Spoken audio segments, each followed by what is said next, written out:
A partir de agora, você assiste Verdade e Vida. Um programa da Igreja Presbiteriana do Brasil. Mais uma vez, eu quero dar graças a Deus por estar com você e com sua família. Hoje nós vamos tratar de um tema soleníssimo. Vamos falar sobre batalha espiritual, uma realidade inegável.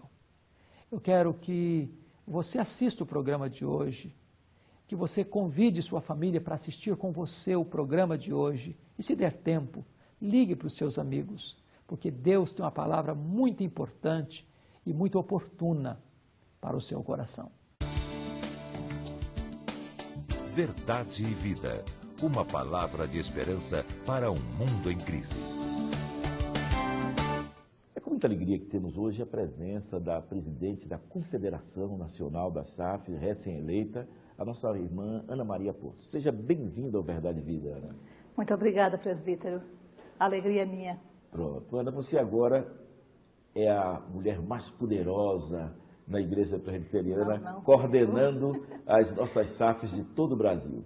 E o poderoso é brincadeira minha, mas o que eu quero lhe dizer é o seguinte: quais são as perspectivas, quais são os planos, qual é o seu planejamento para esse próximo quadriênio?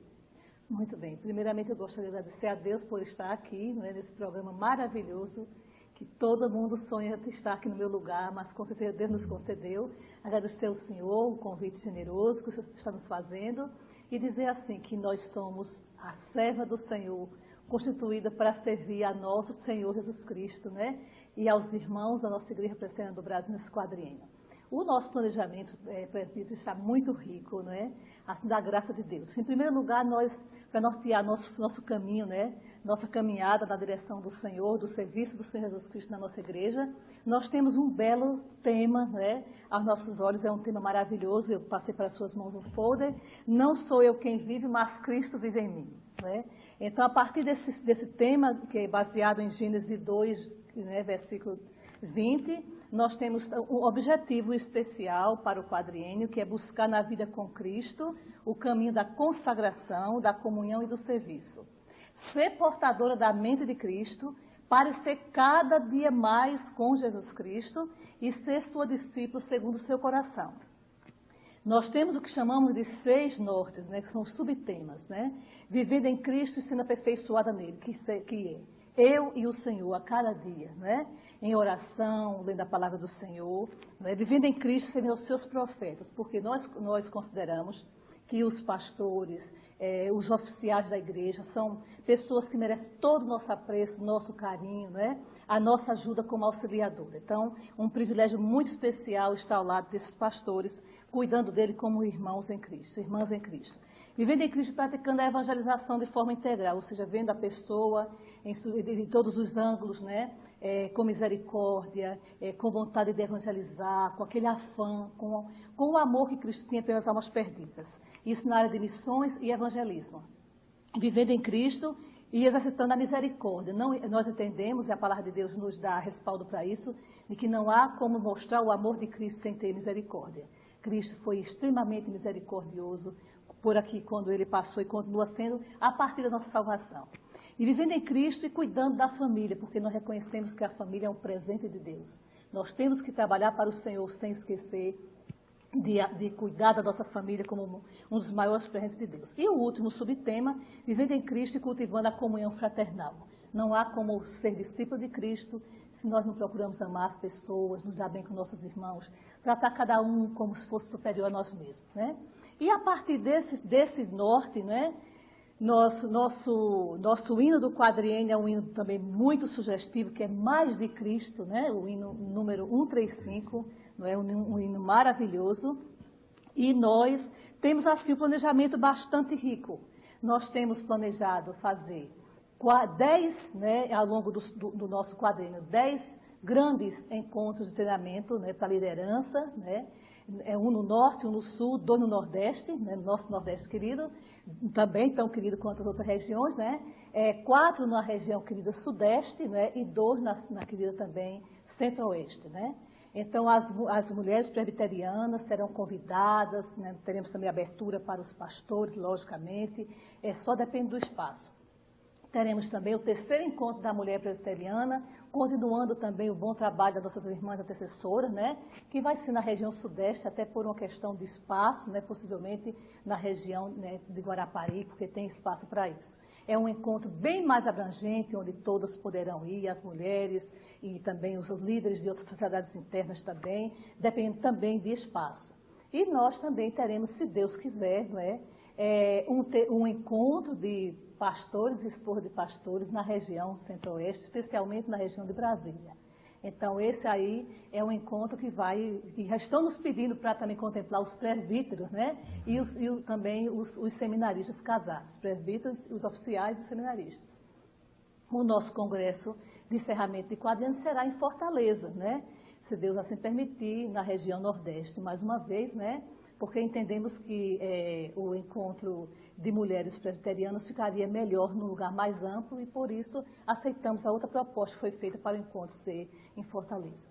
Fora disso, nós temos um carinho todo especial por missões, então nós queremos dedicar, as mulheres presbiterianas vão se dedicar muito a aprender para poder auxiliar os seus pastores na área de missões e evangelismo, com avanços, sendo expert em avanços missionários, né? Já temos uma experiência bastante consistente nessa área de ajudar a fazer missões, levando missões para o interior do sertão nordestino e levando missões e evangelização para nossos queridos que não ouviram ainda a palavra de Deus em todos os interiores.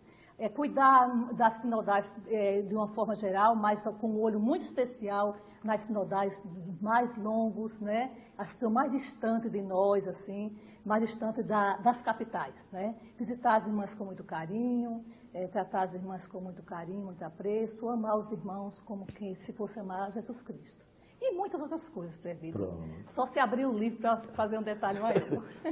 Como vocês observaram, ela falou. Então, aqui as Nossas Senhoras falam e falam muito, e nós queremos agradecer a sua presença muito aqui no Verdade e Vida, dizer que nós vamos continuar nessa parceria que nós estabelecemos, desde a nossa irmã lá, Anita, da parceria do programa Verdade e Vida com as SAFs de todo o Brasil, e queremos continuar contando com a SAF, e que vocês sejam realmente os nossos representantes junto às igrejas presbiterianas de todo o Brasil. Certamente nós, Verdade e Vida, agora Agência Presbiteriana de Evangelização e Comunicação, estaremos caminhando junto para evangelizar essa nação. Se Deus quiser. E por último, eu gostaria de dizer, né, que os nossos queridos irmãos são o alvo da nossa oração, do nosso carinho, né? Vai ser continuado o grande projeto do Projeto Ana, de oração pelos nossos filhos, o filho de sangue e filhos de coração, entre eles estão os nossos líderes, nossos irmãos, né? E dizer que os irmãos da nossa Igreja Presbiteriana do Brasil, eles tenham essa em mente que nós somos apenas auxiliadoras e isso já nos basta, nós nem fazemos bem, né? Então, faz parte da nossa gênese ser auxiliadora dos nossos irmãos, auxiliando-os como se fosse a Cristo, como naquele tempo, quando muitas mulheres seguiam a Jesus, servindo com suas vidas, com seus bens. Tudo para a glória do Senhor. Ana, muito obrigado. Deus lhe abençoe ricamente, você e toda a sua família. Amém. E todas as nossas irmãs de todo o Brasil. Muito obrigada, por enquanto, nós vamos essa mensagem musical e voltamos com a mensagem da Palavra de Deus que o reverendo Hernandes trará ao seu coração. Verdade e Vida. A Palavra de Cristo para uma vida melhor.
Hoje nós vamos tratar de um tema soleníssimo, batalha espiritual, uma realidade inegável. E vamos conversar à luz de Efésios capítulo 6, versos 10 a 20. Certamente você tem plena consciência de que vida cristã não é uma colônia de férias, não é um parque de diversões, não é uma estufa espiritual, nem mesmo uma redoma de vidro. Não existe essa ideia de estar blindado espiritualmente, imune aos ataques sutis e às vezes intensos do inimigo. Vida cristã é luta, vida cristã é guerra, é batalha sem pausa e sem trégua. Nesta luta não existe campo neutro, ou você é um guerreiro ou você é uma vítima. Não tem como ficar em cima do muro. A Bíblia diz assim: quem não é por mim, disse Jesus, é contra mim. Quem comigo não ajunta, espalha. Só existem duas possibilidades. Ou você está no reino da luz, ou no reino das trevas. Ou você está dentro do governo de Deus, do reino de Deus, ou você está no império das trevas, na potestade de Satanás. Jesus Cristo disse que o diabo é como um valente que tem uma casa bem guardada, e ele guarda em segurança todos os seus bens. São vidas que ainda não nasceram de novo, não foram redimidas pelo sangue de Jesus, não foram transportadas do reino das trevas para o reino da luz. Mas a Bíblia diz que esta coisa vai mudar no dia em que Jesus, aquele que é mais valente do que o valente, o todo-poderoso Deus, entrar na casa do valente, prendê-lo, amarrá-lo, tirar-lhe a armadura em que ele confiava, e então Jesus saqueia a sua casa e lhe divide os despojos, arrancando a sua vida das mãos e das garras deste terrível inimigo. O apóstolo Paulo, escrevendo aos Efésios, diz que a nossa luta não é contra carne e sangue, mas contra os principados e potestades, contra os dominadores deste mundo tenebroso, contra as forças espirituais do mal. Nós temos que entender algumas coisas. Primeiro, o inimigo é organizado. O diabo não é tão tolo ao ponto de estar desorganizado neste combate que faz ao povo de Deus. A Bíblia diz que o reino das trevas, que o reino do maligno não está dividido. O diabo não trabalha contra ele mesmo. Uma casa dividida contra si mesma não pode prosperar. Mas no reino do inimigo também existe uma hierarquia. Paulo fala de um líder maior que é o diabo. Por isso Paulo diz no versículo 11 que nós devemos ficar firmes contra as ciladas do diabo. Ele é chamado de diabo, de Satanás, de ladrão, de assassino, de tentador, de maligno, de destruidor, de Abaddon, de Apolion. Ele veio para roubar, para matar e para destruir. Ele não tira férias, ele não tem descanso. 24 horas por dia este inimigo investiga a sua vida, ele ronda a sua vida como um leão que ruge procurando devorar você, procurando buscar brechas na sua vida para atingir a sua vida. Esta é uma batalha sem pausa e sem trégua. Mas este inimigo, que não é nem onipotente, nem onisciente, nem onipresente, não está sozinho. Existe uma corja de anjos caídos, demônios que trabalham nesta batalha contra você. São os principados, as potestades, os dominadores deste mundo tenebroso e as forças espirituais do mal. Temos que entender algumas coisas aqui. Primeiro, nós não podemos subestimar este inimigo. Os liberais dizem que o diabo é apenas um mito, que o diabo é apenas uma lenda, que foi criado pela religião para impressionar as pessoas ou enfiar medo no coração dos incautos. Mas o diabo não é uma lenda, ele não é um mito, ele é um anjo caído. E com ele estão os seus demônios, que tentam, que roubam, que matam, que espreitam, que trazem grandes tragédias para a vida da humanidade. O apóstolo Paulo vai dizer que, por outro lado, nós não podemos superestimar este inimigo. Da década de 90 para cá, a igreja brasileira e a igreja do mundo inteiro foi assaltada por uma onda de batalha espiritual.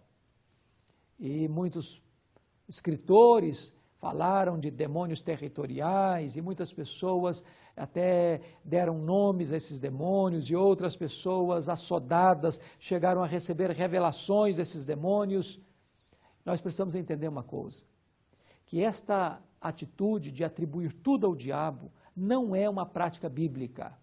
Muitas pessoas atribuem uma dor de cabeça que se resolveria com a aspirina ao diabo. O pneu do carro que fura no trânsito se atribui ao diabo. Uma discussão entre marido e mulher se atribui ao diabo. As pessoas cometem deslizes morais e adulteram e diz que está com o demônio do adultério. Isso é um equívoco. Certa feita, no meu gabinete, entrou uma mulher dizendo: pastor, eu quero que o senhor ore pelo meu pai. Eu falei: mas por que razão? Ela me disse: porque o meu pai está com o demônio do adultério. Eu respondi para ela: embora o demônio seja tentador e ele induz as pessoas ao pecado, adultério não é obra do demônio, adultério é obra da carne. Seu pai precisa de arrependimento. Muitas vezes se comete uma espécie de freudianismo evangélico nesta questão da batalha espiritual, quando se atribui tudo ao diabo. E as pessoas então pensam que o problema é halógeno, ou seja, está fora dela, e não autógeno, ou seja, nela mesma. E esta prática, então, leva as pessoas a buscarem libertação, em vez de buscarem arrependimento.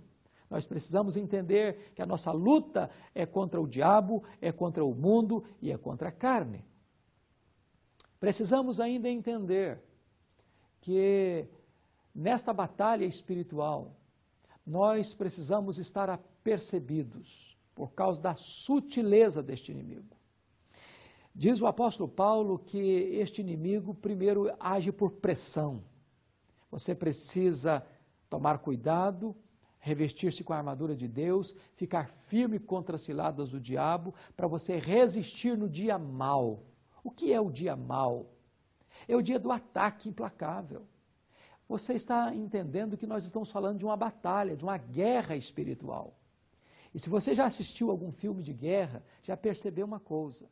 Sempre quando há uma cena de calmaria, de tranquilidade, de desconcentração, em seguida você verá uma cena de um ataque implacável. O diabo é estratégico. Quando a Bíblia fala que nós devemos ficar atentos contra as ciladas do diabo, a palavra ciladas lá na língua original é a palavra metodeia, de onde vem a palavra métodos. Este inimigo tem muitos métodos, tem muitas estratégias, tem muitas abordagens. E certamente ele vai dar folga, uma aparente folga a você. Está tudo bem, está tudo calmo, está tudo tranquilo, parece que você está dormindo em berço esplêndido, parece que você está até tirando férias de Deus, já não lê mais a Bíblia, já não ora mais, já não vai mais à igreja, e de repente, quando você pensa que está tudo calmo, vem um ataque frontal, vem um ataque avassalador, e você então percebe que esse é o dia mau. Você acorda mal-humorado, você discute com a sua mulher, você briga no trânsito, nada dá certo no seu dia. É um ataque de concentração, de torpedos mortíferos contra a sua vida. É o dia mau. É a ação da pressão do inimigo. Mas outra artimanha deste inimigo é agir perseverantemente. E depois de ter desvencido tudo, diz o apóstolo Paulo, permanecei inabaláveis. Porque este inimigo, ele pode dar uma trégua, mas ele não desiste. Foi assim com Jesus, lá no deserto. O diabo tentou Jesus 3 vezes. Primeiro, pedindo que Jesus transformasse pedras em pães, depois de 40 dias de jejum. Jesus Cristo respondeu para o diabo: não só de pão viverá o homem, mas de toda a palavra que procede da boca de Deus. Diz a Bíblia que o diabo levou o pináculo do templo e disse: já que você está citando Bíblia, eu vou citar a Bíblia também. Citou o Salmo 91, atira-te daqui para baixo, porque está escrito, os teus anjos te guardarão. Mas o diabo, quando cita a Bíblia incompleta. Ele torce a Escritura, ele usa a Bíblia para tentar. E Jesus Cristo rechaça a tentação de Satanás, dizendo, não tentarás ao Senhor teu Deus.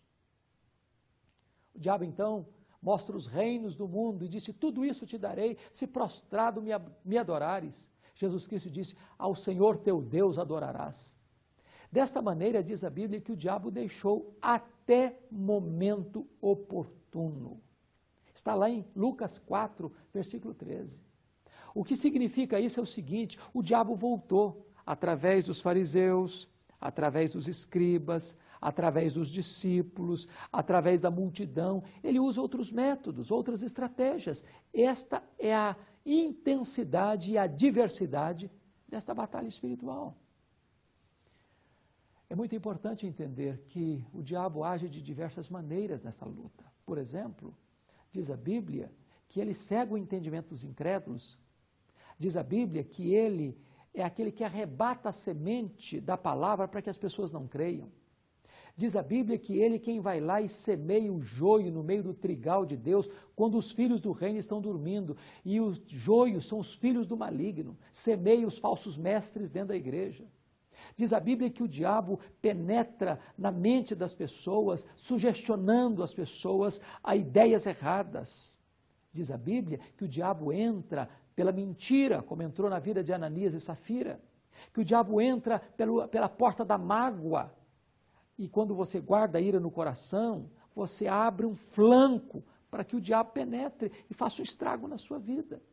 O diabo penetra pela janela da impureza, da pornografia, da prostituição, e ele vai dominando a sua mente, ele vai acorrentando você com as algemas da imoralidade.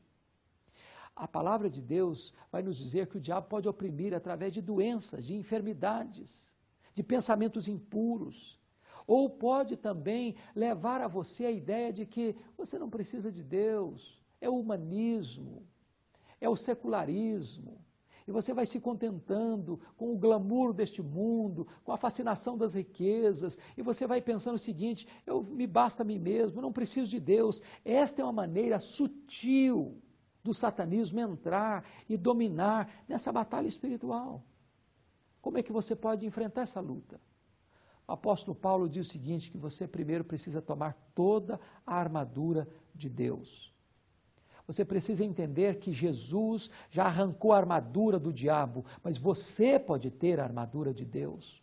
Você precisa ter o cinturão da verdade, você precisa ter a couraça da justiça, você precisa ter o escudo da fé, você precisa ter as sandálias do evangelho da paz, você precisa ter a espada do Espírito, você precisa se equipar com estas ferramentas espirituais, porque esta luta não é física, você precisa entrar nesse campo de batalha com as armas espirituais poderosas em Deus para desfazer sofismas, anular as artimanhas e os estratagemas deste inimigo. Mas você precisa mais. Você precisa vigiar. Você precisa se acautelar. Você precisa depender de Deus. Você precisa colocar os seus olhos no comandante que é Jesus. Você não pode fiar ou confiar na sua própria carne, na sua própria sabedoria, nas suas próprias estratégias. Você precisa, diz Paulo no capítulo 10, no capítulo 6, versículo 10 de Efésios, ser revestido com o poder de Deus. A não ser que você seja tomado e revestido com o poder de Jesus, você não tem condições de enfrentar esta batalha e sair vitorioso. Você não pode fiar nas suas forças, confiar no seu conhecimento, na sua sabedoria, nas suas estratégias, nas suas ferramentas. Você precisa da sabedoria de Deus, do poder de Deus, desta armadura de Deus para você ser protegido contra esses ataques sutis e terríveis deste ardiloso inimigo. Quero dizer para você que há muitas pessoas que estão caindo neste campo de peleja. O diabo usa diversas estratagemas. Para uns ele usa o orgulho, para outros ele usa o poder, para outros ele usa a tentação do sexo, para outros ele usa a arma da mentira, do engano, para outros ele usa a arma da impureza, para outros ele usa a arma do racionalismo ou da feitiçaria, ou do sincretismo religioso, ou do liberalismo teológico. Eu não sei qual é o flanco que o inimigo tenta atacar na sua vida. Mas agora mesmo você pode tomar uma decisão de voltar-se para Deus, de pôr sua confiança em Jesus, de buscar a armadura de Deus, de revestir-se com o poder de Deus, para que você entre nessa peleja como mais do que vencedor em Cristo Jesus e seja vitorioso para a glória de Deus. Você não tem que temer o diabo, você tem que sujeitar-se a Deus, resistir o diabo, ele fugirá de você. O problema não é a presença do inimigo, o problema é a ausência de Jesus. Se você está com Jesus, você é vencedor, porque se Deus é por nós, quem será contra nós? Ore comigo neste momento. Ponha a sua vida nas mãos de Deus para viver uma vida vitoriosa. Deus querido, obrigado pela tua palavra. Obrigado porque nós fomos chamados das trevas para a luz, da potestade de Satanás para Deus. Fomos chamados da escravidão para a liberdade. Fomos chamados da perdição para a salvação. E agora nós somos mais do que vencedores em Cristo Jesus. Aplica esta verdade ao nosso coração e dá-nos a bênção de vivermos vitoriosamente em Cristo, para o louvor da tua glória, em nome de Jesus. Amém. Eu sou o caminho, e a verdade, e a vida. Ninguém vem ao Pai senão por mim. Na mensagem de hoje, baseada em Efésios, no capítulo 6, versos de 10 a 20, o reverendo Hernandes abordou o tema batalha espiritual, onde mostrou que enfrentamos uma batalha supra-humana e supra-terrena. Destacou que nessa batalha, o nosso inimigo não é a carne e nem é o sangue, mas é o diabo e suas hostes. Mostrou que não podemos subestimar o inimigo nem superestimá-lo. Falou também das artimanhas desse inimigo e da armadura que precisamos usar para vencê-lo. Finalmente, destacou que não podemos enfrentar essa guerra fiados em nós mesmos, mas revestindo-nos do poder de Deus. Batalha espiritual.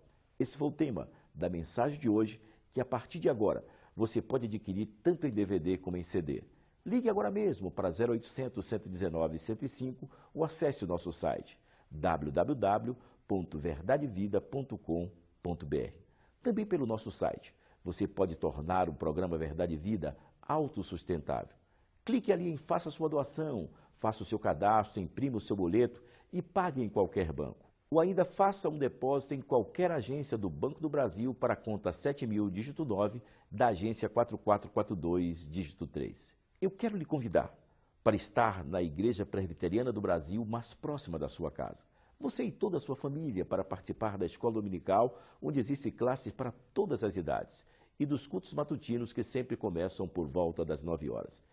Também do culto vespertino, que começa por volta das 18 e 19 horas. Você vai dizer ao pastor que você é o convidado especial do programa Verdade e Vida.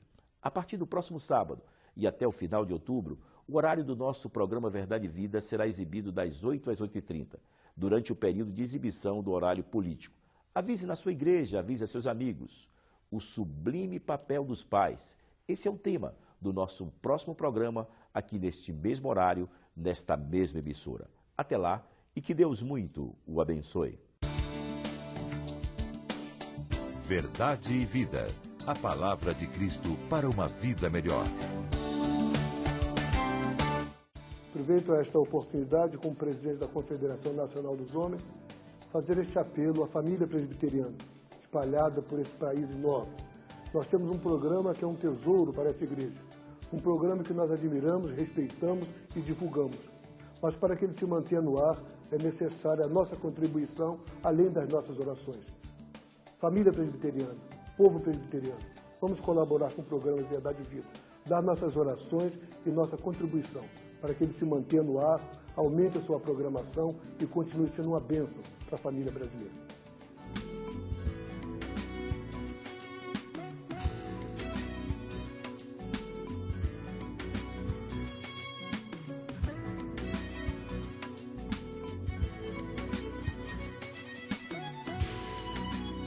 Verdade e Vida. Um programa da Igreja Presbiteriana do Brasil.